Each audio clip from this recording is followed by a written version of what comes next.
Assalamualaikum warahmatullahi wabarakatuh. Kami dari kelompok 12 akan mempresentasikan hasil kerja kelompok kami berkenaan dengan demokrasi dalam Al-Quran dan Hadis. Berikut adalah anggota kelompok kami, yaitu yang pertama, saya sendiri, Nadana Ila Sabrina. Yang kedua, Bella Nur Hidayah. Yang ketiga, Zidni Ilmatun Nafi'ah. Dan yang keempat, Muhammad Rizky Aziz. Baik, langsung saja kita kepada pembahasan yang pertama, yaitu tentang pengertian demokrasi. Assalamualaikum warahmatullahi wabarakatuh. Di sini saya akan membahas pengertian demokrasi ya. Demokrasi ini konsepnya adalah dari rakyat, oleh rakyat, dan untuk rakyat. Seperti itu. Ini menurut bahasa Yunani, demos dan kratos. Demos berarti rakyat dan kratos adalah pemerintahan. Berdasarkan arti itu disimpulkan demokrasi berarti pemerintahan rakyat, yakni suatu pemerintahan di mana rakyatnya yang memegang peran penting. Yang menentukan adalah rakyat. Menurut KPPI, demokrasi adalah gagasan atau pandangan hidup yang mengutamakan persamaan hak dan kewajiban. Di bawahnya adalah menurut beberapa ahli ya. Demokrasi menurut Montesquieu, kekuasaan negara harus dibagi dan dilaksanakan oleh 3 lembaga atau institusi ini. Ini harus ada di dalam sebuah negara demokrasi.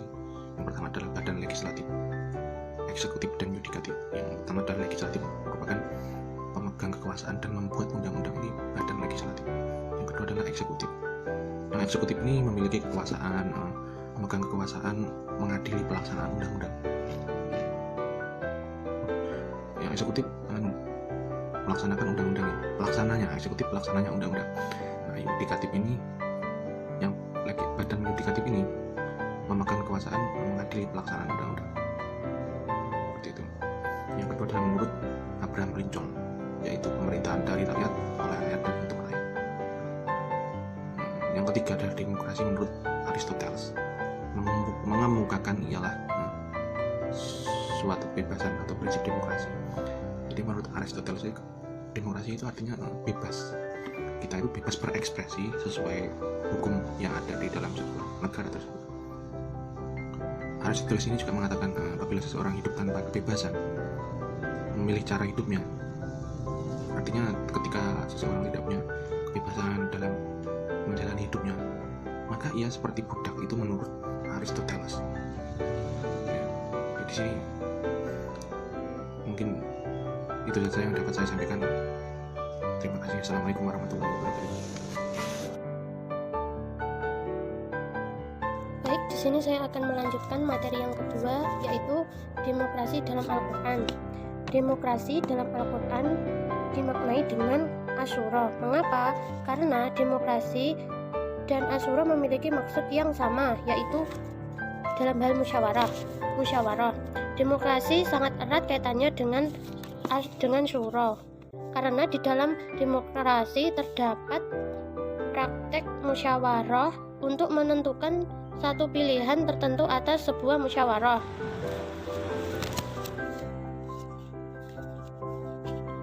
Musyawarah juga merupakan satu pilar dari demokrasi. Selain itu, alasan fokusnya pada telaah syura sebagai representasi dari kata demokrasi, yaitu dengan sebab konsep demokrasi Islam yang dipahami selama ini adalah dari gagasan konsep syura itu sendiri. 3 ayat Al-Quran yang mengandung nilai-nilai demokrasi. Yang pertama yaitu surat Al-Imran ayat 159. Yang kedua yaitu surat Al-Baqarah ayat 233. Dan yang terakhir yaitu surat Asy-Syura ayat 38. 3 ayat tersebut mengandung nilai-nilai demokrasi. Menurut Fuad Abad Al-Bakhi, beliau berpendapat bahwa Al-Baqarah ayat 233 berisi petunjuk tentang menjalin hubungan suami istri saat mengambil keputusan yang berkaitan dengan rumah tangga dan anak-anak. Jadi ayat ini hanya menekankan pada urgensi musyawarah dalam memutuskan masalah rumah tangga, seperti memutuskan masalah anak-anak harus dilakukan secara bermusyawarah antara suami dan istri. Yang kedua yaitu surat Al-Imran ayat 159. Dari segi redaksi, ayat ini diberi pesan untuk Nabi Muhammad SAW bermusyawarah dengan para sahabatnya agar permasalahan tertentu dengan para sahabatnya bisa terselesaikan. Dan ayat ini berlaku universal bagi setiap muslim. Surat yang ketiga yaitu surat Asy-Syura ayat 38. Ayat ini berisi tentang pujian pada kelompok Ansor pembela Nabi Muhammad SAW dan menyepakati hal tertentu melalui musyawarah atau Asyura yang dilaksanakan di rumah Abu Abbas Al-Ansori. Sekian penjelasan dari saya. Pembahasan yang berikutnya yaitu demokrasi dalam hadis.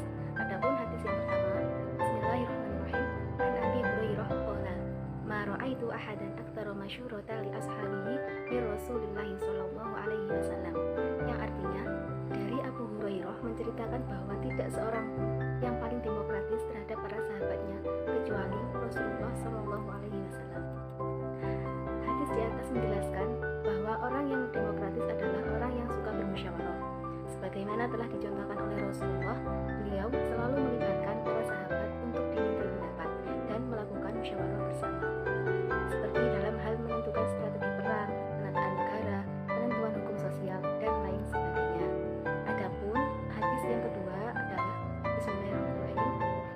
An Auf bin Malik ar-Rasulillah sallallahu alaihi wasallam qala, "Khiyaru a'immatikum alladzina tuhibbuna wa yuhibbunakum, yusalluna 'alaikum wa tusalluna 'alaihim, wa syiraru a'immatikum alladzina tubghidunahum wa yubghidunakum, wa tal'anunahum wa yal'anunakum."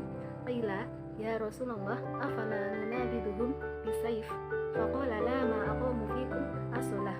Wa idza ra'aitum min wulatikum syai'a takrahunahu fakrahu amalahu wa la tanzilu yadan min ta'ah." Artinya, dari Auf bin Malik berkata, "Saya mendengar Rasulullah Shallallahu alaihi wasallam bersabda, sebaik-baik pemimpin kalian adalah orang-orang yang kalian mencintai mereka dan mereka mencintai kalian. Kalian mendoakan mereka dan mereka mendoakan kalian. Sedangkan jelek-jelek pemimpin kalian adalah kalian membenci mereka dan mereka membenci kalian. Kalian mengutuk mereka dan mereka pun mengutuk kalian." Kemudian mereka berkata, "Kami bertanya, wahai Rasulullah, tidakkah kami memerangi mereka ketika itu?" Beliau menjawab, "Tidak, selagi mereka mendirikan sholat bersama kalian.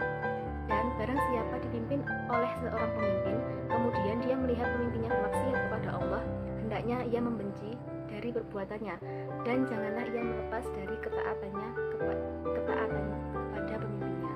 Hadis riwayat Muslim. Dalam hadis di atas disebutkan bahwa pemimpin yang baik adalah pemimpin yang dicintai dan mencintai rakyatnya. Pemimpin yang demikian adalah pemimpin yang menyadari hak dan kewajibannya. Ia menyadari bahwa rakyat telah memilihnya sebagai pemimpin, karena itu dia menjalankan kewajibannya kepada rakyat. Pemimpin tidak hanya berpikir bagaimana menarik pajak dari rakyat, tetapi juga memanfaatkan pajak itu sebaik-baiknya untuk pembangunan dan meningkatkan Baik, saya akan melanjutkan materi yang terakhir yaitu tentang elemen demokrasi. Elemen demokrasi itu terdiri dari 6, yaitu yang pertama ada syura atau musyawarah, kemudian al-musawah atau kesetaraan, kemudian al-adalah atau keadilan, al-huriyah atau kebebasan, al-mas'uliyah atau tanggung jawab, dan al-amanah atau kepercayaan. Yang pertama yaitu syura atau musyawarah. Perbedaan pendapat dalam sebuah negara demokrasi itu merupakan hal yang wajar, sehingga di sini peran musyawarah atau syura sangat dibutuhkan untuk menyelesaikan perbedaan pendapat yang terjadi tersebut. Apa itu musyawarah? musyawarah adalah forum komunikasi atau diskusi yang membicarakan tentang kemaslahatan bersama untuk mencapai sebuah keputusan bersama atau mufakat. Kemudian adapun ayat Quran yang menjelaskan tentang syura, yaitu Quran surah Asy-Syura ayat 38 dan Quran surah Ali Imran ayat 159. Yang kedua yaitu al-musawah atau kesetaraan. Kesetaraan di sini maksudnya yaitu bahwa semua orang harus mendapat perlakuan yang sama tanpa memandang perbedaan dalam segala hal seperti ras, suku, agama maupun kelas sosial.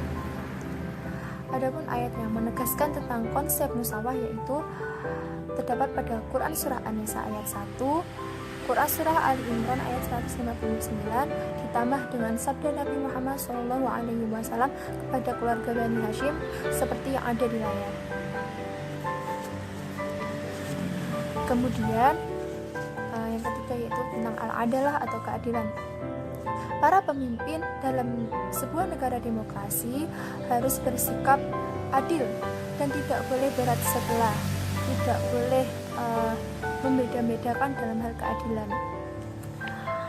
Adapun Quran yang menjelaskan tentang al-adalah yaitu pada Quran surah Al-Maidah ayat 8, kemudian Quran surah An-Nahl ayat 90, Quran surah An-Nisa ayat 58. Dan ada sebuah ungkapan juga yang diambil dalam buku Ibnu Taimiyah tentang keadilan, yaitu yang bunyinya negara yang berkeadilan akan lestari jika ia negara kafir. Sebaliknya, negara zalim akan hancur meskipun ia negara yang mengatasnamakan Islam. Maksudnya yaitu sebuah negara akan tetap lestari jika ia menegakkan atau para pemimpinnya menegakkan keadilan sekalipun itu adalah sebuah negara kafir. Dan sebaliknya, sebuah negara yang mengatasnamakan Islam, sebuah negara Islam, jika para pemimpinnya dan negaranya tidak menegakkan sebuah keadilan, maka akan tetap hancur meskipun dengan nama negara mengatasnamakan Islam.